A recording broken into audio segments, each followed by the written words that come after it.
Hi, I'm Noah Bombard, and here's what's happening in the ET Newsroom Thursday, June 24th. Well, the woman we reported on yesterday in southern New Hampshire who went in cardiac arrest after National Grid shut her power off and she was on oxygen is still in critical condition. We have an update on that story today. Also, National Grid has completed its own internal review and found no wrongdoing by the company.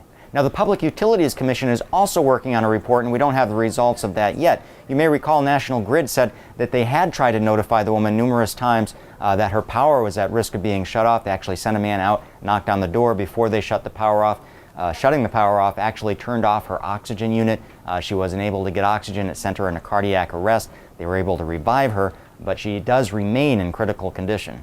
Now, as with yesterday's story, many of you are already commenting on this update, and some very interesting comments. A couple of you chimed in saying that you had experienced times where you had medical emergencies and the power company was very good at working with you in keeping the power on. Another person claims that they're a friend of Kay Faniff, the woman who went into cardiac arrest, and that she was in fact on this emergency list and that they should not have shut her power off.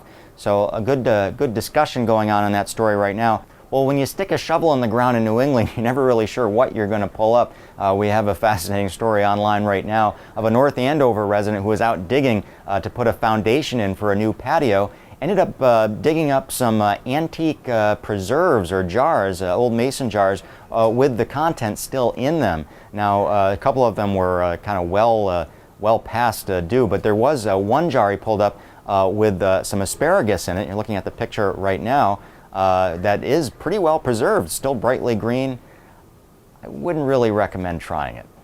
Now, Eric Erb, the guy that dug them up, said his family isn't sure how old they are. They know they didn't put them there, so they could be dating back quite some time. Now, do they have any value or monetary value? It's hard to say at this point. A quick look at eBay will show that these mason jars are worth anywhere from 75 cents to $75 a jar right there.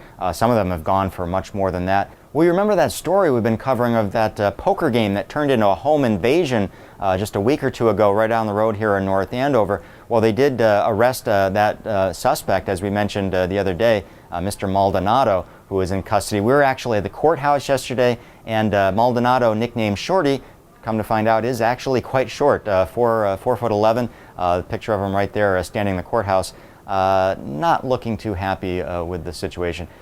Now, Maldonado is being held on 10 counts of armed robbery, home invasion, and kidnapping. The judge actually is holding him without bail, so some serious charges there. Just a reminder, as always, you can find all this and a lot more at Eagle-Tribune.com right now.